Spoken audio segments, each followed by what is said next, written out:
Hello all and welcome to this course of Machine Learning A to Z Become Kaggle Master. In this lecture, I'm going to tell you that what is the flow we are taking, what are the sections we are going to cover, and what is the approach you should take to complete this course. Now, we are starting this course with an assumption that you do not know anything about data science. This is from beginner to advanced level course, where we are going to even start with the programming construct like Python programming language, because our course is completely based on Python. So the first section will talk about Python fundamentals, where we are going to cover all these Python fundamentals which is required for understanding machine learning.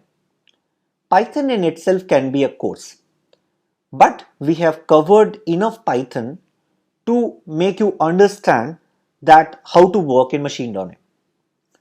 Further to this, we have covered two very important packages which we required for machine learning.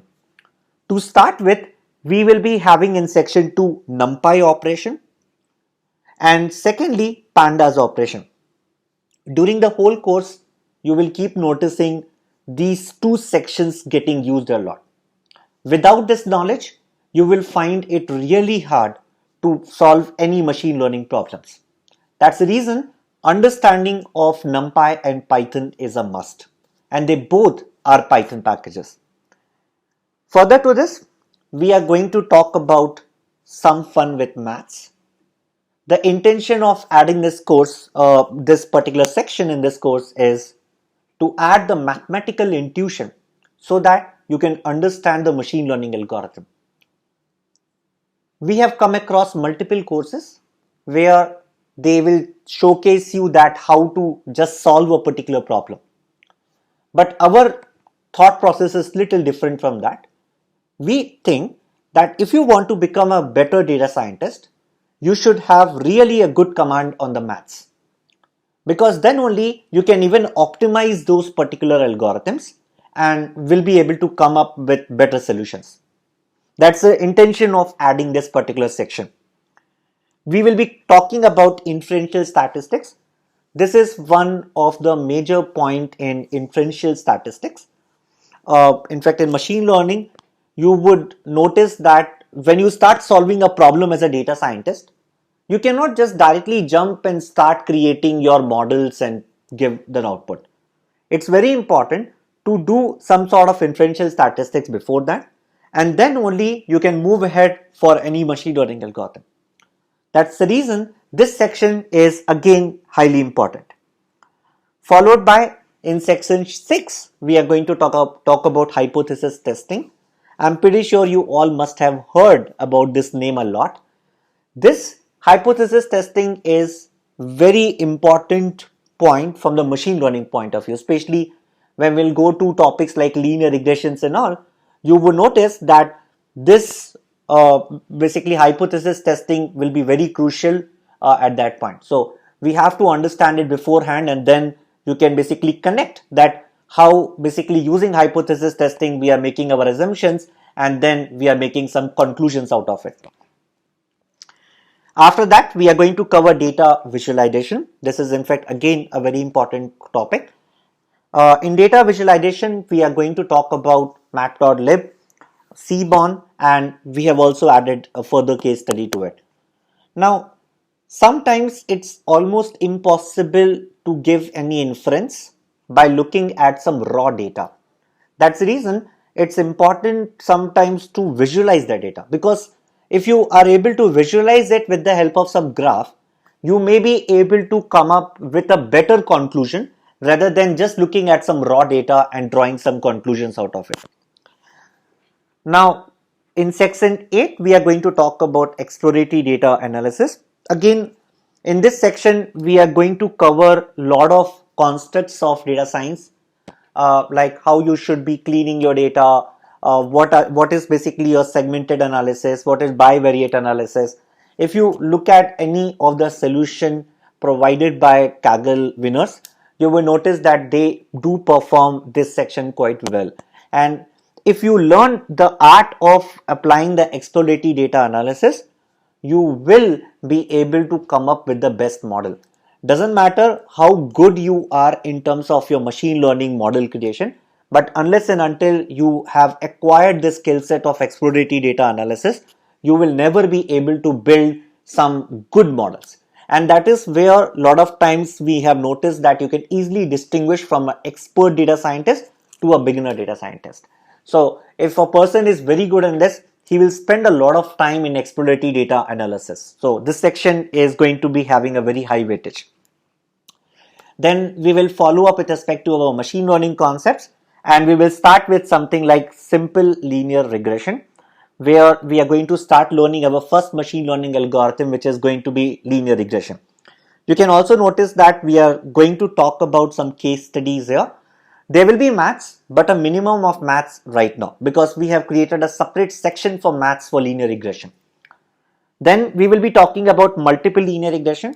This is just an extension of simple linear regression, where you are just adding few more columns. Basically, you are adding some more independent variables, and then you are creating your model out of it. Here also you can notice that we have added a lot of case studies to basically walk you through this section. This is a real-time case study for Hotstar and Netflix case study. In fact, this is one of the real problem what we are solving, and it's very interesting. So in Netflix, like you might have observed that they keep on launching their shows. So this case study is all about that if basically there is a one show being launched by Netflix, and then they noticed that the show was gaining a high popularity in terms of TRP, but suddenly it started dropping down. Now that's the problem we want to solve. As a data scientist, we have to solve this problem, that can we basically do some inferences here that why that show is dropping, so that we can again correct that measure and again make that show popular in that case. So this is a very interesting case study which we are going to solve by using linear regression. After that, we are going to cover a gradient descent. This is where the whole mathematics of your linear regression is going to fall. So we are going to discuss that how you can optimize your linear regression models by using gradient descent. In fact, we have also added one case study where you are not going to use the pre-built package of gradient descent and all. In fact, you will try to create those functions on your own by understanding those mathematics, and by using that function, maybe you will be able to write your own linear regression. So this will be a very nice case study which will help you to kind of connect between maths and your practical sections, whatever you are doing. Then we will be learning a very interesting algorithm called as KNN, which is called as K nearest neighbor. And this basically we are going to cover a lot more in depth, but this is to give you an starting overview of classification. So do not expect much in terms of case studies here. Definitely case studies are going to follow later, but this is where I'm not going to cover too much of case studies in KNN. There will be one case study, but a small case study. But at the same time, you will notice, especially here, a lot of cases which are very important to understand. So when you solve any classification problem, then what are the things or what are the problems generally data scientists face, and how they basically come up with some solution. So this is what will be the focus of this particular section. Then we will be talking about model performance metric, a very, very important point, that you can develop a good model, but how you can make sure that you make that performance friendly model, right? So that's what will be talked about here. Then we will talk about how to choose that which model is good. Definitely here we are not going to cover in depth about that section because we have not covered many algorithms by this time. That's the reason you will notice that we have also added a second part 2 of it later. So this part 2 will cover, after covering all those algorithms, we will again talk about how to choose the best model out of all the models what you have created. Where you should approach what. That's what will be talked in this case. We will be covering naive Bayes section, which is another interesting machine learning algorithm. And in naive base, in fact, after understanding the maths, we will try to again create a very small data set, and by hand we are going to solve all this. Okay, and then after that, definitely we are going to go with the Python part as well. But it's very interesting if you learn how to solve all this algorithm on your own, so that you can also understand the nitty-gritty details behind when you use any sort of API being present for you. Then we will be talking about logistic regression, where we will be talking about sigmoid functions and multiple things, how to work with that. Followed by support vector machine algorithm, decision tree. This is also, we are going to go into depth and understand that what is again the maths, how you decide that which node should be a root node, which node should be a second point node. So all these things we are going to discuss here.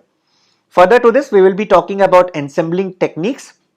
This is where we are going to go into depth of bagging, boosting, XD boost, all those things in detail basically in this case. Then we will be talking about model selection part 2, which I have already talked about.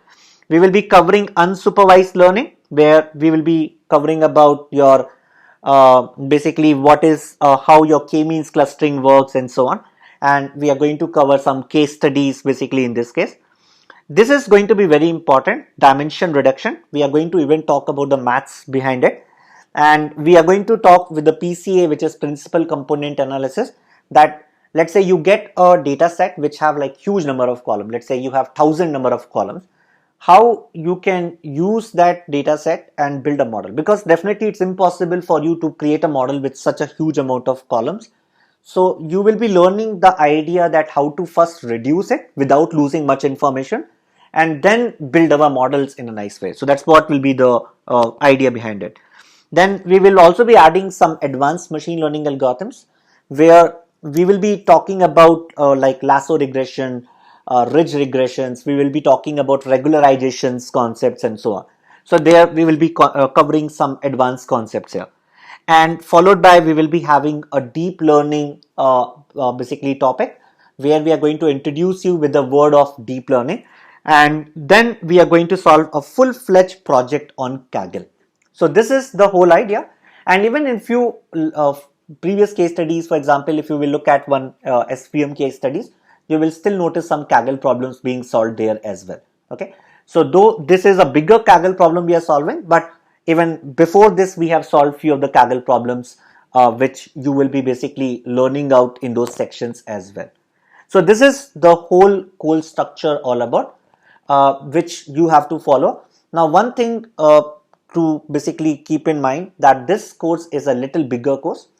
So do not feel overwhelmed on this when you are doing this. Take it slowly, and at the same time I have requested in lot many video lectures to pause and solve this.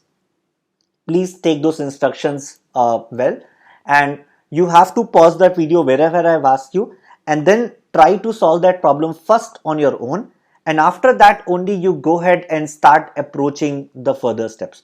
So do not basically try to look at the whole solutions at a time.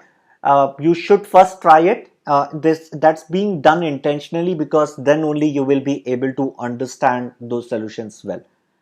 So I wish all of you best of luck for further courses, for further basically learning of this course. And at the same time, if you have any doubt or any query, please reach out to us at any moment. We will be more than glad to help you out. So again, wish you all the best.